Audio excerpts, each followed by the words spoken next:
What to say about our ideal man. I'm your host, V, an Aries mom juggling dental tools and real estate deals. And I'm your co-host C. I'm a Cancer with a heart as nourishing as my skincare routine. Steeped in style, steered by inspiration. Pouring the perfect blend of fashion, skincare, reviews, love, and motivation. Tune into the Tuesday Tea with V podcast. Don't forget to subscribe and leave us some love. Salud. Cheers, everybody. That's my nice raspy allergy voice that I have. Welcome back to another episode of our tea for today. You don't want to do that. An ideal man. Yes. Yeah, not a perfect man, because no one's perfect, but our ideal man. What to look for when looking for a partner and what qualities to consider and to not consider. So I think we'll start off by going over some non-negotiables, right? What are some things that are like that we don't accept, that we don't like, or we don't want in our man? Mm-hmm. For me, the first one, a mama's boy. I'm very much a believer in the way he treats his mother is the way he'll treat you. Yes, this is true. Very much so. Because all of the good people that I know that I was with, they were very good to their mothers, like very good, took care of her, respectful. Whereas the person that was a mama's boy, where his mom was obsessed with him, he was not very good to her. He was disrespectful. He was nasty, talked about her. It was like disgusting. But she was like obsessed with him. She had to be involved in every little thing in his life. Like I remember telling a therapist, it's almost like I'm in a relationship with both of them. It's not just me and him. It's everything that him and I go through. It's her too. Like it was very sick. So there is a difference. So, but it is true. The way he treats his mother is the way that he will treat you. But then there's also the type of mama's boys that don't put their foot down when their mothers overstep their boundaries. Yep. Like, we're in a relationship. You're not in a relationship with your mother. You're in a relationship with your girlfriend, your wife, your fiance, whoever. I am, she is, whoever. You're in a relationship with them. So if your mom oversteps her boundaries, don't be afraid to tell your mother or have a conversation with your mother or whatever way you want to go about it to let her know she overstepped her boundaries. This is not her place. Because then that puts problems in your relationship. And I understand, of course, I love my mother. You're going to love your mother, but there's a point where you have to let them know this is not what you do. You're not allowed to do that. Yeah. That's and true. Some men just step back and allow them to do it and think nothing of it. Like, it's okay. Like, oh, it's my mom, you know. She's harmless. No, she's harmful. Yeah, like I have an older adult child, and I could never, like, there's just boundaries you don't cross. Like, especially when it comes to a relationship, you stay out of it. Like, if there's things they want to come to you about, then okay, you're there. But I think like one of mine would be jealousy. Oh, like, so but overly jealous. Our last two episodes were on narcissistic, like, you know, being in relationships with narcissistic people. And I think that just ties into that, you know, it just, there's that control. They try to have controlling, overly jealous. Yes. No, because that just shows a lack of confidence on their part. Yes. Or even to the point of being conceited. I don't like the conceit either. Yeah. I think it all falls into something it's not going to be a healthy relationship. If that's someone you're into and you see like that controlling behavior in the beginning, trying to control what you saying, comments about what you wear, or who your friends are, or where you're going, then that's already a red flag right there, and you need to be very careful. I had seen a video about like narcissistic people, and they were saying how when you are in a relationship with a narcissistic person, because they always try to downplay your feelings and emotions, getting out of that relationship, you lose that confidence in yourself that you once had before. Yes. And it's almost like you second guess everything. And the way she broke it down, I was so amazed, because she was saying basically how like you even second guess, like, because they were saying, how do you get that back? Like, how do you get your control back and like your confidence back? And they were saying, well, even like, okay, what am I feeling right now? Like, I'm warm, or just acknowledging your temperature. And it struck such a chord with me because, and I know this is so like weird and small, but this is how much it affects a person. Like, I remember I'm a person that's like always cold. Like, I'm a person that runs more cold.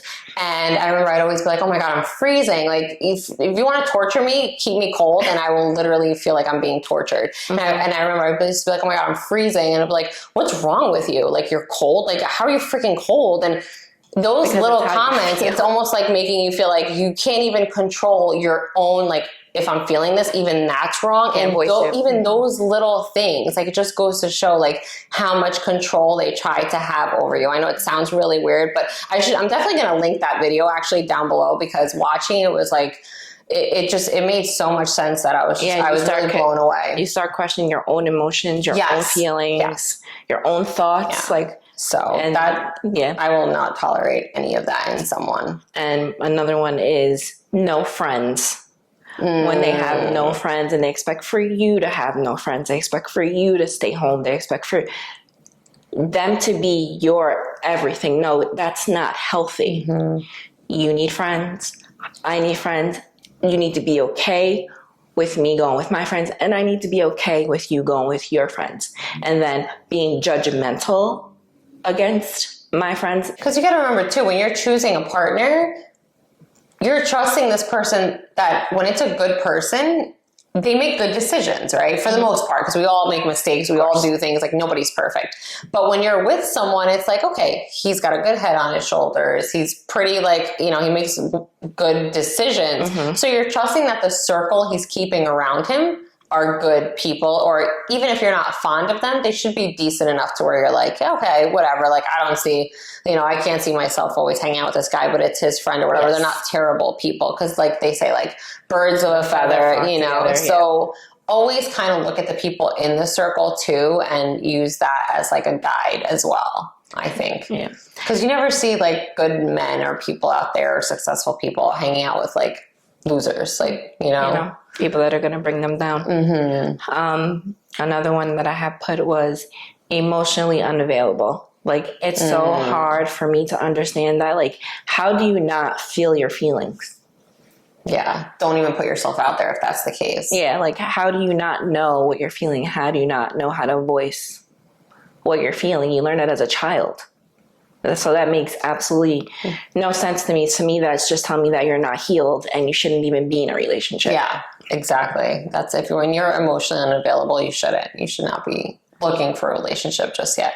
And then people, okay, maybe they do, if they're not emotionally available yet, they do just want to go out there and have fun. Exactly. Then just say that. Then don't act like you want to be in a relationship. That's exactly what I was saying. If you're going out there just for the thrill of it, the sex of it, whatever, then just let that person know, because then find that type of person. Don't find a person that wants to be in a relationship and you're emotionally unavailable, and they're looking for someone that is emotionally available, but you like them or the way that they look and you want to play with them.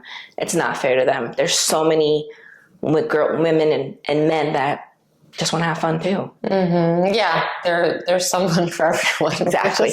We're just saying that. What's another one you have? I have, because then after that I have my physical traits and I have another one that's no excitement.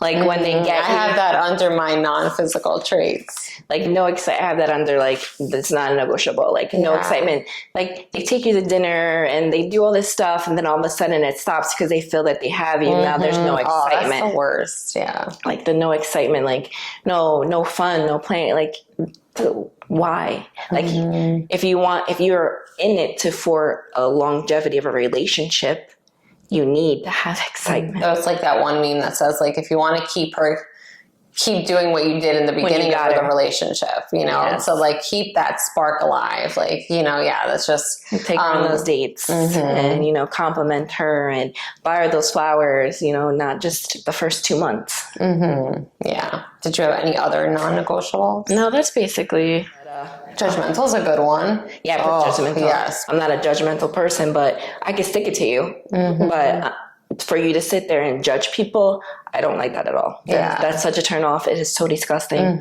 Me too.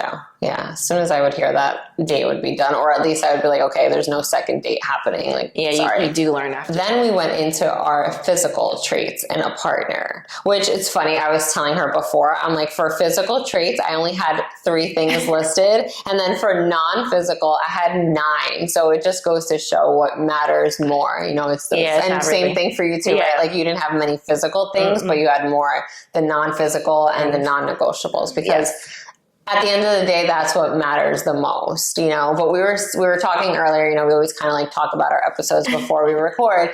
And she was saying, she's like, we're like, okay, so we do have physical traits, but we've always been like, I have one friend, she'll always be like, well, what's your type? What's your type? All right, let's figure out your type. And I'm like, I don't have it. We're not like that. Like, we've dated the American nations. Like, we will literally date Black, Asian, Hispanic, like just anything. I'm not, if I like you, like if I like you, if you're good looking, like it's just all those something things about you that attracts me to you, I'm attracted to you. That's it. So I've always said that. I'm like, it's not a particular type. Like, it's not for us. But she was like, but you have to admit, we are more gravitated towards like a certain like type. And I was like, you think so? And then she's like, come on. So hers was so Hispanic men. Yeah. And mine was like Italian men. So I'm like, we don't have a type. Like, you definitely cannot put it into a box of like, oh, you know, but we always, for some reason, and it's not even that we prefer, but we always, for some reason, gravitate towards that. For physical traits, so I wrote for attractiveness, it doesn't really matter much to me, but I do like tall, darker features. Yes. However, if someone is like my height or shorter, I don't know about shorter, but like my height, because then, you know, when I wear heels, I'm taller.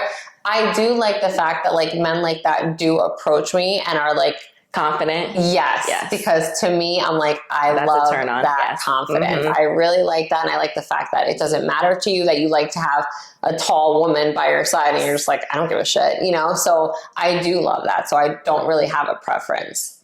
For me, it's not, I'm short. So for me, when it comes to everyone's tall. Everyone's tall. And even my height or a little, it doesn't really matter to me because I'm such a small person.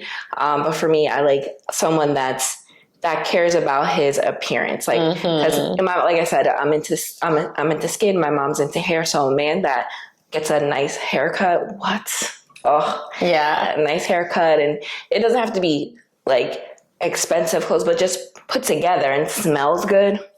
Yeah, I had hygiene and grooming habits. Yes. So, you know, like you brush your teeth morning and night, you take good care of your teeth and your hygiene, and, you know, you like to shower every day, maybe more than once a day. But yes, like your haircut, grooming, you know, you care, you know, you don't just do it. It's like, okay, it's been 2 months. Looks like I need a haircut. I'm looking a little like, you know, like, no, you actually do it because you like going and taking care of yourself. I like doing that as a woman, so I kind of like expect that out of the guy as well. And then there was one other one that's like, should I put it? But I do like a guy that has tattoos.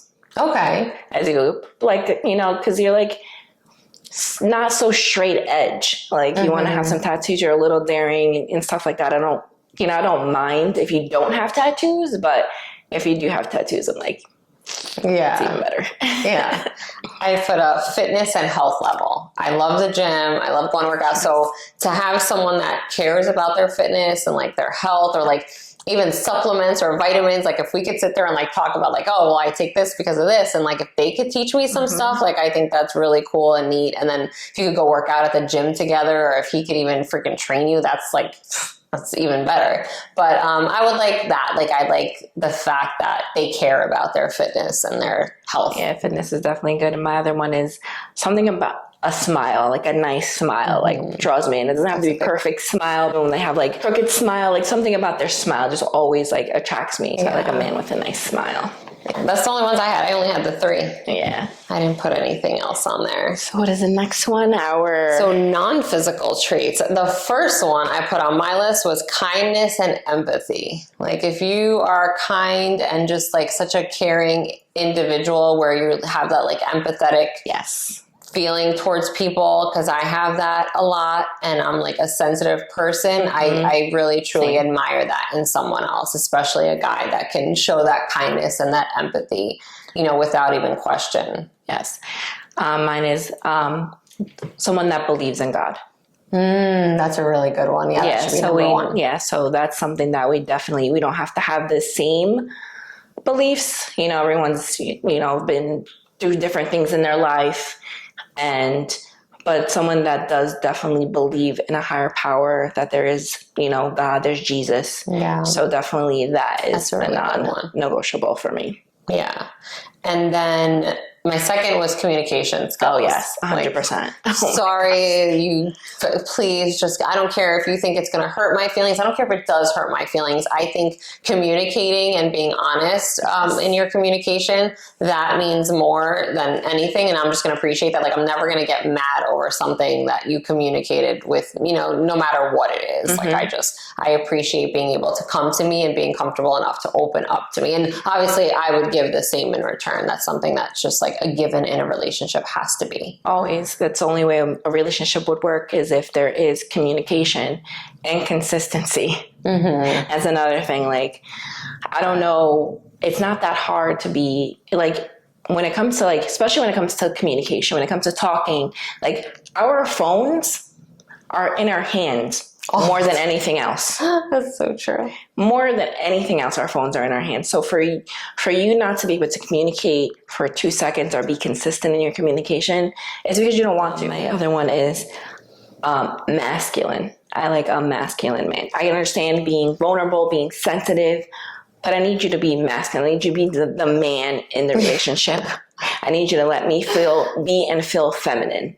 So I need you to also know how to take the lead and be protective. Yeah. So I need, I was always raised around my mom's brothers, my dad. Like, I was always raised around manly men. So I just like to be around someone that's a man. Yeah, that you feel safe with. Yeah, right. Another one I have is shared values and goals. Can't have like no ambition. Yes, so, I have that too. Yeah, you have to have goals in mind, be able to talk about your goals and your dreams, and have, share similar values. Like, what are things that we value, whether it's family relationships or just things like that. And I think that that's something that should align, for the relationship to work out. So I think you guys have to have similar values. I really wouldn't want someone that like doesn't have ambition or drive and is just like, okay, well, I'm just working this job just because I have to pay the bills and get by. Like, I hate it here, but yeah, family oriented. We're both very close to our family, and I like someone that's has a lot of, not a lot of family, but the family that you do have, you cherish, you respect, you love, you're in contact with, like, you do things with. I like someone that's very family oriented. Mm-hmm. Another one is romantic. At least try. Yes. At least try. I know it's not every man. It's sometimes a little bit, but just at least try to be romantic. Yeah, especially if you can do it in the beginning. If you know how to do the beginning to woo us and to win us over. Yeah, don't be all romantic in the beginning and then all of a sudden it just stops. Like, that's not fair. And I'm not saying you do it all the time, but come on, at least sometimes put in some effort. That's lying if you're like, all of a sudden now it stops. Mm-hmm. Like, you know how to be romantic. Like, keep it going, because we'll do it for you as much as you do it for us. Yeah. It only helps you, like men, the men out there, or women, whatever you're into. I had trustworthy and reliable. Yes. Like, I want to be able to just trust you without question. I'm not going to like question you. I'm always going to give someone all that trust that they deserve until they give me a reason not to. So I don't question anything. And I'm going to expect the same thing. And yet I'm not going to do anything to lose that trust with someone that I really value and care for. And I just expect you to be reliable in the sense of, like, if you say you're going to do something, do it. Just follow through, because those are things that I've learned throughout the years of getting older, is try not to say things, because sometimes you say things that like you don't realize you don't follow through with or whatever. So that was something I tried to be more conscious of. Like, okay, if you say you're going to do something, like, try to always follow through, because that shows like your reliability and your trust to someone else. Yeah, I would say what you mean and mean what you say. Mm-hmm. It's something that I always, because that's how I feel and that's what I do. I also feel like a man that's good with his hands. that knows how to fix things, that knows how to work with things, that knows how to build. Now you're not like, oh, I don't know how to put this battery. I don't know how to do this battery. I don't either. Change your tire. like now you're both looking at each other like what the fuck? A man that knows how to be handy, what? And forget it. Yeah. It's so good. I have sense of humor and ability to have fun. Yes, I'm like being a little, like being silly, being a little silly. I need that. I can't be with someone like, stiff. I'm not saying like, you can't be like so serious all the time. Yes, I get like, because I'm more attracted to like businessmen or, people with, but know how to, like, when it's time to have fun, like, please have that sense of humor and have fun. I can't be with someone who's just like serious all the time. It's just not me. I'm not that kind of person. And for me, I do like an intelligent man, but more so street smart than anything. She said she's more like businessmen and things like that. Me, I like a guy that like knows about things like like street stuff and just, just outgoing and just knows, been through different things and can teach me about, different things that they've been through. What else did I have? Emotional intelligence and maturity. Like, please. But that's like goes without saying. Like I have stuff that's girl, I don't know about goes without saying. Like, come on now. It doesn't. We shouldn't have to break it down like you're in first grade. When you're dating, you literally have to filter through. There are people that are not not even like emotionally intelligent, like just don't even have self-control over their emotions. Like, no. It's like telling you, like, you have to be loyal. You have to be faithful. And those are things that are fucking non-negotiable. You have to be honest. You have to be a man of your word. Like, those are... like common sense. It's so sad. And then I had compatibility and interests and hobbies. So we don't have to like everything the same. Obviously, I'm going to like things that are different from like what he likes. But we have to share some common interests and hobbies. Definitely. Like there has to be things that we like to go do together. You have to want to do things. You want to have to go out, lead, plan. Don't leave it up to us to always plan. Plan something. Like if we weren't around and if you were going out with your friends, you would plan something for your friends. Why can't you plan something for your girls? But for the certain things that you do like that maybe the other person doesn't like and vice versa, like obviously they're going to like things that you're not going to like.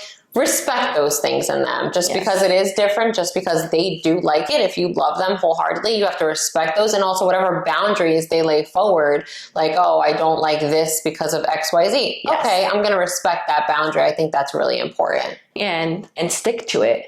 Yeah. Like, don't let it go in one ear and say, oh yeah, I'm going to do it. I'm going to try it. I'm going to work on it. And then you don't.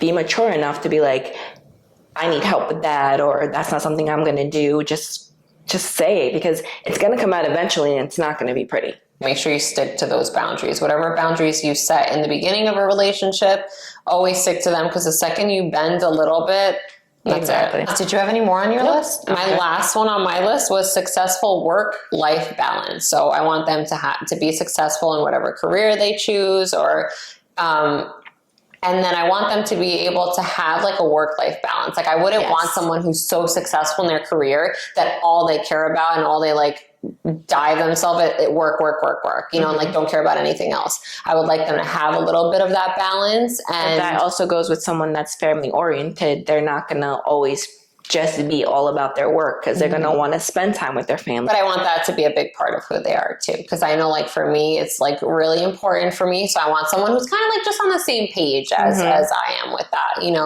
So because when they're not, they don't really understand, especially if they don't love their job and love what they do. Like I really love what I do and I'm passionate about it. Like it's something that like I really enjoy it. So I would like to have that in someone else. Like I said, I think earlier, we were like, I don't want someone who's like miserable and just goes to work every day because they're like, all right, well, I got to do this because I have to like pay the bills. Like it's not a good way to live life. And I know a lot of us have to. I mean, here we are trying to like work multiple jobs to like, be able to compensate and literally, live, and then do other things that we want to accomplish in business as well. Another thing that I did have as a man that has children. I can't see myself, because I have children. I'm older. I have a child, and I feel like men that have children, or maybe even better, they're more empathetic. They're more understanding. They know what true love is when it comes to being a parent, and they're more understanding when you can't do things and you can't always be there because you have children. So I can't see myself dating somebody that doesn't have any children. And that was it for me. She's like, I had enough. after that long ass list. So those are just some, just some things to consider when, going into a relationship, whether it's a man, woman, whatever it is that you're into. Definitely, always, and even for yourself, like sometimes if you're not in a relationship, it's always good to sit there and sit down with yourself and say, what are my non-negotiables in a relationship? Because especially if you've been in a multitude of relationships, right? You've been in one relationship and it just seems to like never work out, and you want to settle down, you want to get married, or whatever it is that you're looking for in life, and you're like, where do I keep going wrong? I think the first step is to sit down and be honest with yourself. Really sit down with yourself and say, okay, what are things that I'm not willing to negotiate on? And write them down. It's always good to like write things down, and then go in for physical traits. And maybe you do have a certain type, and a lot of people out there do, and that's fine, by all means. But maybe writing these things down, it's going to help you really understand who you are and what you're looking for in someone. And it'll really help you. It will. And that I've heard that a lot. A lot of people do say it's best to write it down and read it back to yourself. And then you'll start to realize maybe what you're missing or what you need to find that person that you really want. Or make yourself the person that you really want. Cheers to finding your soulmate. Yes, cheers. Or if you're not into whatever it is you want to find. Whatever you want to find. You'll find it. You'll find it. Definitely. Keep going. Don't give up. Stay tuned. Don't forget to subscribe and leave us some love. Thank you guys. Thanks. Cheers again. Bye.